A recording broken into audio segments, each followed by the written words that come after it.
Gunsmoke. Brought to you by L&M Filters. This is it. L&M is best. Stands out from all the rest.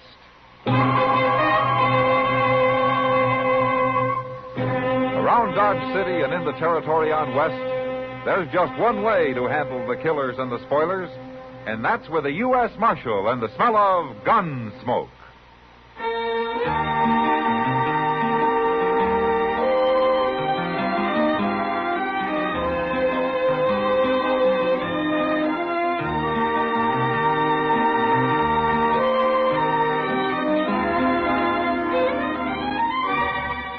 Gunsmoke, starring William Conrad.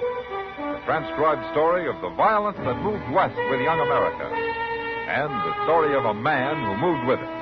I'm that man. Matt Dillon, United States Marshal. The first man they look for and the last they want to meet. It's a chancy job, and it makes a man watchful. And a little lonely.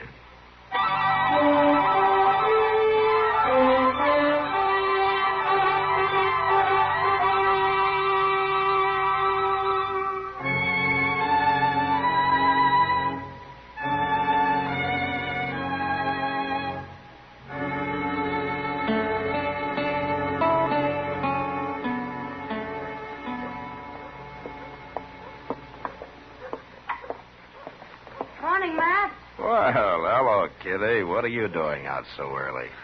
You're not very observant. Look at me. Oh? Oh, it's a riding skirt, huh? I've been clear out to Sand Springs and back before breakfast, too. Alone? I like to ride alone.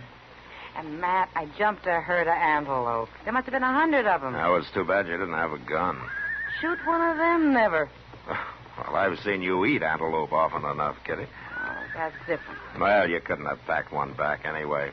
Makes a horse pretty wild sometimes. It wouldn't the horse I was riding. I think he was sound asleep the whole way. Matt, why don't you come riding with me some morning? Me? Mm-hmm. Go riding for pleasure? Why not? You know, Kitty, I took this marshal job to keep out of the saddle. You know, there was a time I was beginning to think I'd forgot how to walk. You're plain lazy, that's what. All right, I'll go with you sometime.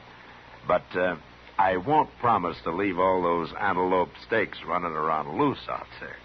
I'll scream. You won't get anywhere near them. Yeah, I'll bet you would, too. Sure. Hey, Mr. Dillon? Mr. Dillon? Oh, morning, Miss Kitty. Hello, Chester. Say, you've been out horseback riding, Miss Kitty. Chester, someday you're going to make a woman very happy. I am? Matt didn't even notice my riding skirt. He didn't? No. Well, you came up here in a big rush, Chester. What's it all about? Oh, it's Earl Haney, Mr. Dillon, the fellow that banks the faro table over at the Long Branch. Yeah, I know him. Something happened to him, Chester? It sure did.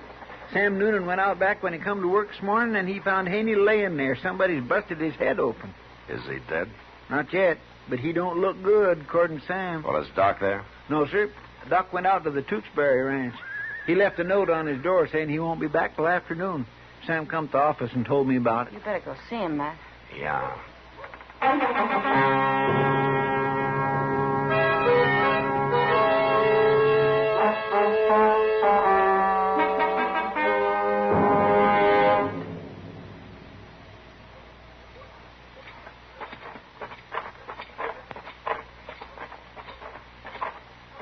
There he is.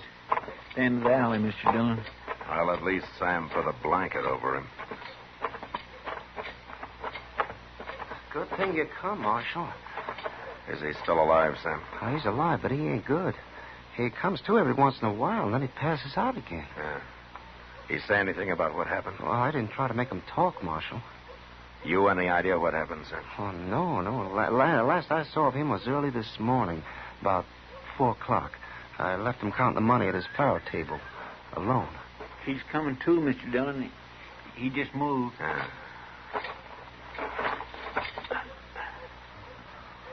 Haney?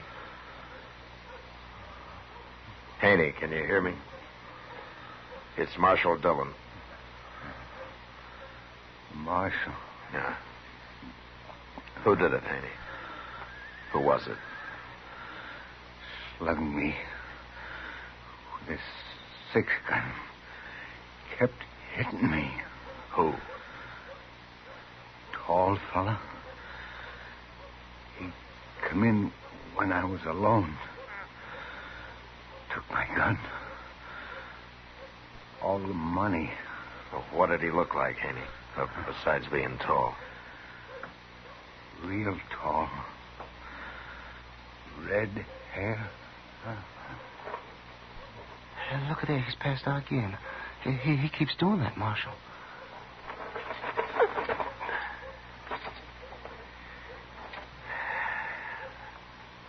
A tall man with red hair. I don't know who that'd be.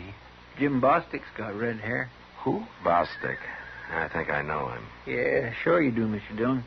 He's always sitting around gambling over at the Alfraganza. Day and night he's there. You stay here with Sam, Chester. All right, sir. I'm afraid there's not much you can do for Haney except watch him die. I'm going after Jim Bostic.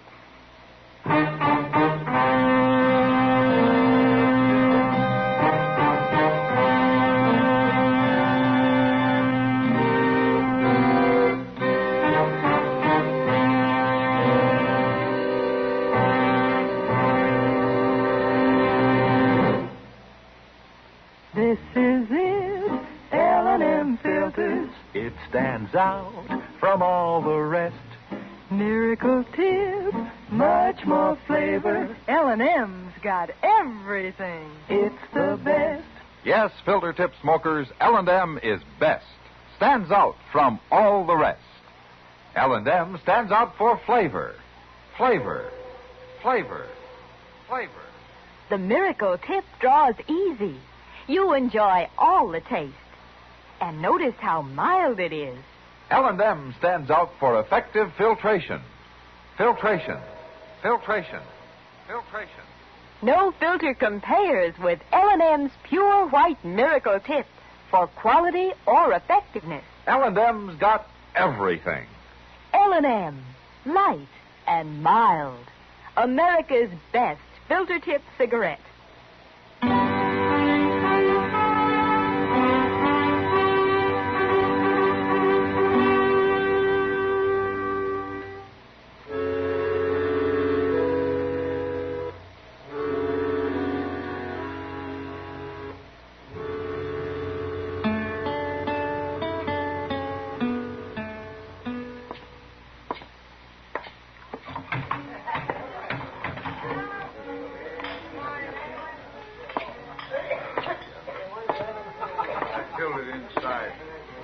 There they are, gentlemen. King High Straight. My pot. You can't make any. Well, hello, Marshal. Take a hand. No, thanks. I want to talk to you, Bostic. Now? Yeah. What about? Come over to the bar and I'll tell you. Sounds important. It is. Okay. Deal me out this hand, gentlemen. Okay, Bostic. All right, gentlemen. That's the deal. Hope this don't break my luck, Marshal. It's been running good the last couple hours. All-night game? Oh, he started just after midnight. Ah, then you've been sitting with those men ever since midnight, huh? Just about, Marshal. What'd you want to see me for? You know Earl Haney, Bostic? I ain't proud of knowing him. Oh? I got no use for him. It's nothing in particular, Marshal, but I never did like him. I see. Well, what are you asking me about him for? He was robbed and slugged this morning. He was? Well, you don't think I had anything to do with it, do you? He said it was a tall man with red hair. And you're the only red-haired man I could think of. Oh, he's lying. He's trying to put it on me because we're enemies. You think he'd do that? Well, of course he would. Ain't he do anything to get me in trouble? He's dying, Bostic. That'd be going pretty far, wouldn't it? Not for Haney, you wouldn't. You know, there's something I don't understand. What? You're making a big argument about Haney lying to get you in trouble when there are 4 men sitting over there to alibi for you. Well, I wasn't in the game the whole time, Marshal. I left for about an hour. What time? Yeah, it was about 4 o'clock, I guess. It was. Oh, that's when Haney got it. That's when he got it. You're going to be disappointed, Marshal. What? I still got an alibi. Oh, you better have. Who is it? Doc Adams. Doc? Sure. I got a stomach cramp real bad, so I left the game, went over to Doc's and woke him up. He fixed me some stuff in a glass, and then we sat and talked. He said he had to get up early anyways. Well, I'll say one thing, Bostic. You don't think straight, but you think fast. Mr. Dillon? Yeah, what is it, Chester? It's Haney. He come to again, started asking for you. Says he's got something to tell you. You'd better hurry. He's awful serious about it. I'll go, Chester. But first, I'm going to take your gun, Bostic. What for? Give it to me. Here, Chester, you hold it. Yes, sir? You're under arrest, Bostic. Under arrest? Taken to jail, Chester. Well, no, look here, Marshal. All you got to do is ask Doc. He'll tell you. Doc's not here. He won't be back till afternoon. Well, I can't wait that long. I'm starting out for Coldwater in an hour. I want to be there tomorrow. You're not going anywhere till Doc gets back. Probably not then. All right, lock him up, Chester. Yes, sir.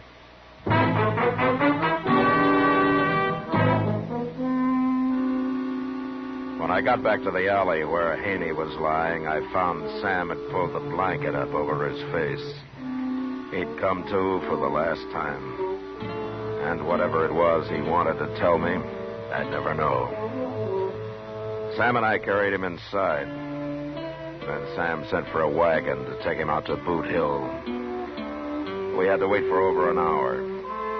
And when it finally showed up, we loaded Haney onto it, and they drove off. I stood in the street and watched them for a minute or two. Then I walked over to the jail.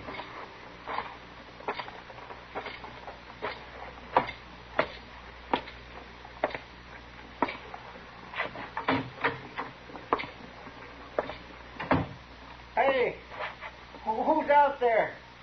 Hey, come back here. Out back. Mr. Dillon, hey, come out here. Mercy sakes alive, I didn't think you was ever coming. He had a gun hid out, Mr. Dillon, and he got the drop on me just as I was locking him up. He made me get in the cell here, and then he closed the door on me and left. I've got a key. Well, I should have held his gun on him the whole time. I had it stuck in my belt, though. Who'd have thought he was carrying another gun here? All right, Chester, come on out. Well, I've been yelling myself for you. You'd think somebody would have heard me, wouldn't you? He's got over an hour's start on us. Well, he's headed southeast, Mr. Dillon, toward Coldwater. How do you know?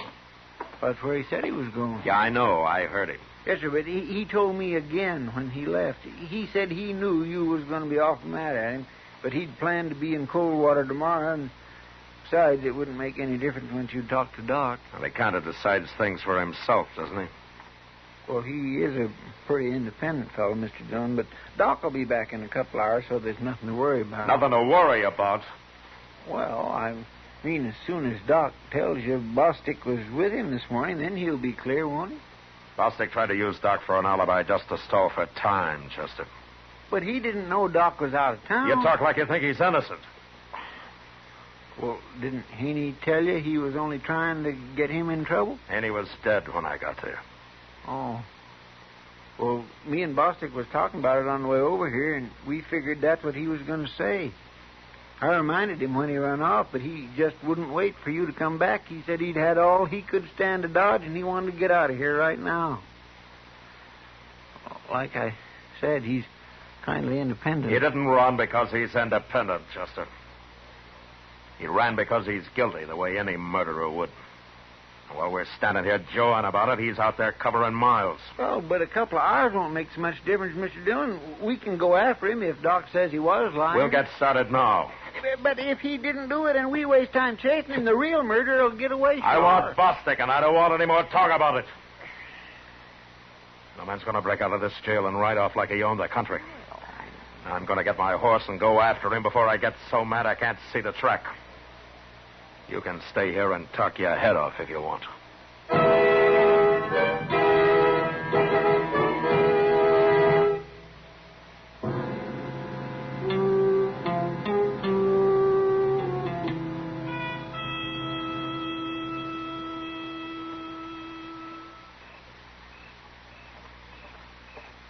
horses okay, Chester? Oh, mine got tangled up in his tire rope, the darn fool. That's what all the stomping around was about. Oh, my. I sure do wish we could have a fire to sit around tonight. No, we can't risk it, Chester. From the sign on Bostic's trail, I think we almost caught up with him before it got dark. And unless he's riding all night, he might be camped within a mile of us. Oh, well, I didn't mean it seriously, Mr. Dillon, about having a fire. Honest, I didn't. I was only talking. I wouldn't... Take it easy, Chester. It's not you I got mad at today. It's Bostic. Yes, sir. Hey, you still think I was wrong not waiting to talk to Doc, don't you? Yes, sir. I do. Well, I guess that's why they have generals in the Army. Somebody's got to make the decisions. Sure. I was sure wrong about one thing, though. Oh? I wish I'd allowed us enough time to tie on a couple of blankets. It's going to be a cold night. Yeah, especially without a fire. Well, at least we got a sack of jerky. Jerky will keep a man warm just chewing on it. A plate of hot pinto beans will keep him a lot warmer. All mixed up with chili peppers, like they do down on the Bravo. Oh, my goodness, I'd give most anything I know for a pot of that right now. You know, anybody who likes food the way you do ought to be a cook, Chester. I was a cook once. Oh, is that so? Where? In the Army. Back in 65, the spring Richmond fell. But I quit. You quit? Oh, I don't mean I quit the Army. I quit cooking. Oh, why?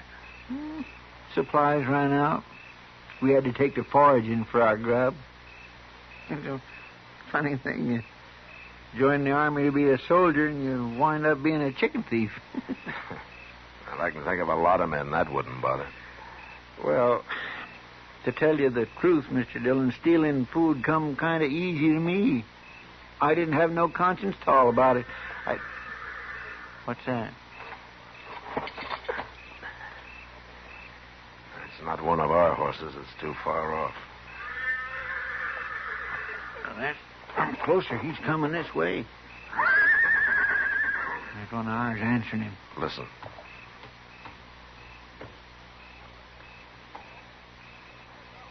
Now, that horse is hobbled, Chester. Come on. There, I see him. Right out there. Yeah, he's seen us, too. He's standing still. I wonder how far he's come like that. Easy now. Don't scare him. Oh. Steady, boy. Ho. Yeah, he couldn't have come very far with those hobbles. Not more than about a mile, I'd guess. How do you figure that? Well, it's been dark an hour and a half. Whoever was riding him unsaddled about then. Let's tie him up, Chester, and we'll go back the way he came. You're thinking it's Bostic's horse? And I'm sure hoping it is. I'd hate to surprise an innocent man into a shooting out there.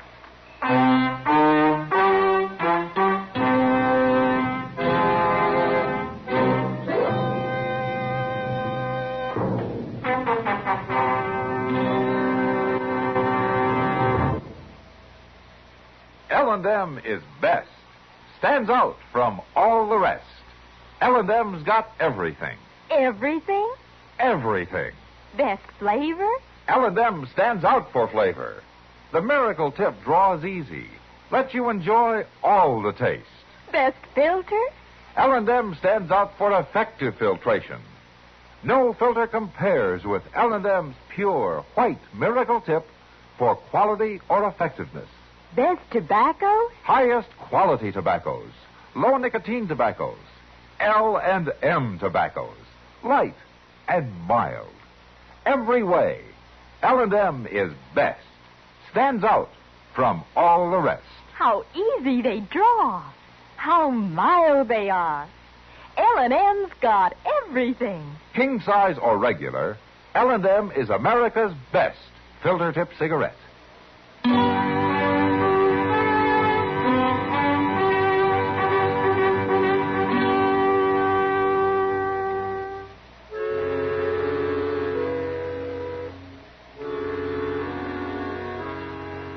unhobbled the horse and tied him up, then started off across the prairie on foot.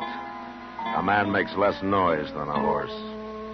We couldn't do any tracking in the dark, so we had to go by guess and hope we were lucky. But we weren't. And after wandering over the prairie half the night, we gave it up and found our way back to camp. There was only one other thing to do. And a couple of hours before dawn, we led the horse back some distance the way he'd come, hobbled him again, and hid ourselves in the high buffalo grass. And then we waited a long time.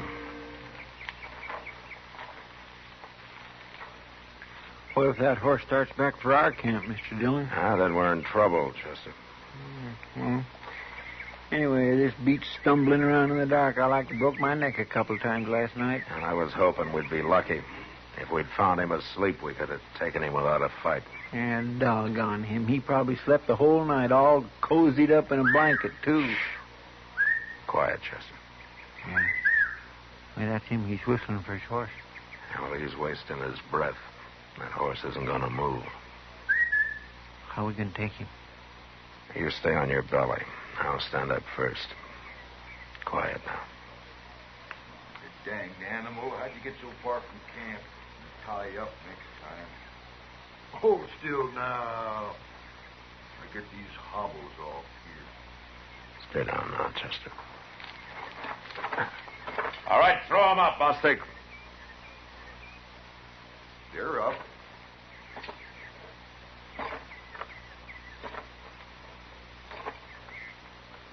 Now, what you come chasing clear out here for, Marshal? I'll take your gun, Bostic.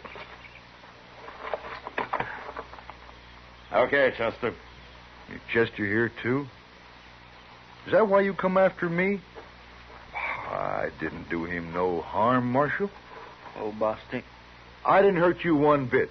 Did I, Chester? Well, I don't understand this, Marshal. Of course, maybe I shouldn't have run off when I'd been arrested and all, but I don't like being cooped up. Besides, I want to get out of Dodge. I'm tired of it. Bostic, I don't know whether you're half smart or plain crazy. But we'll find out when we get back to Dodge.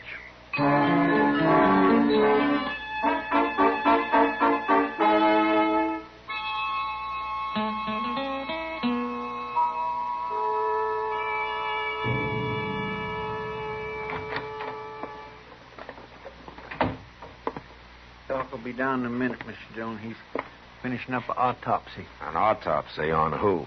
I don't know. You don't, huh? Did you tell him about Bostic?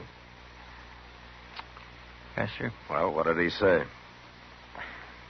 Well, Mr. Dillon, I'd rather Doc told you himself. What's the matter with you, Chester? You're not even looking at me. Hello, Matt. Hello, Doc. Well, I've got a feeling Chester left it to me to tell you. To tell me what? Ken Scholes got killed, Matt. Well, who's he? He's the faro banker that was hired to take Earl Haney's place. Oh. He got killed and robbed the same way Haney did, Matt. Same time, everything. Any idea who did it?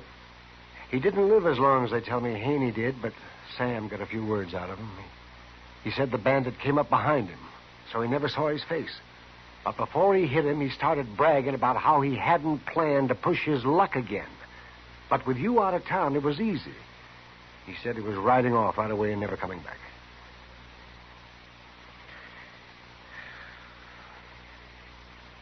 Well, I guess there's no use asking you about Bostic, is there? He was with me, Matt. Like he said. All right, go get him, Chester. Yes, sir.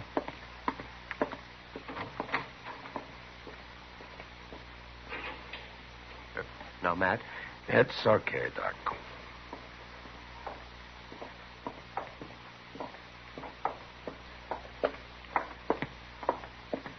Hello, Doc.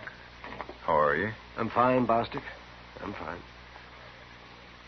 Well, Marshal, did he tell you? Yeah, he told me. There's your gun, Bostic. Thanks. You ain't sore at me, are you, Marshal? A man's been killed because I lost my temper yesterday, Bostic. If I'd been thinking instead and stayed here, it wouldn't have happened.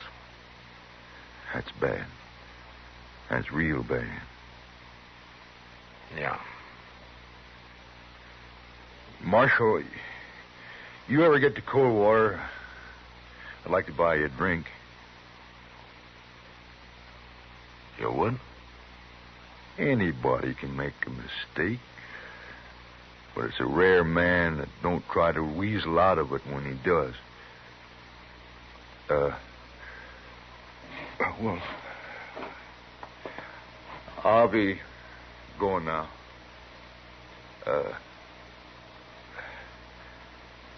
So long, Marshal.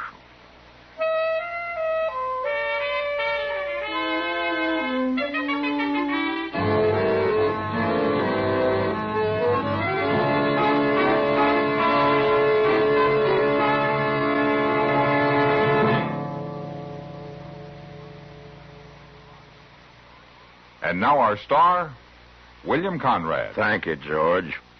Mild and plenty quick on the draw. That's L&M for you. And the pure white miracle tip on the business end of every L&M filters out everything but the taste of the world's finest tobaccos. All you have to do is pick up a carton of L&Ms and you'll see what I mean. L&M stands out from all the rest.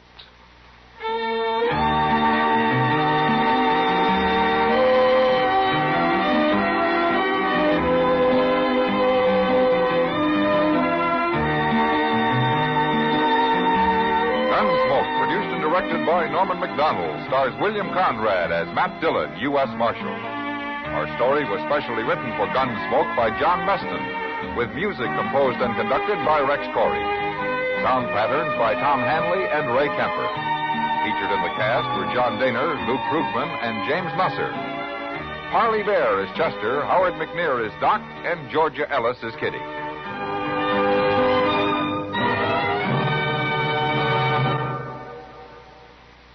Stop.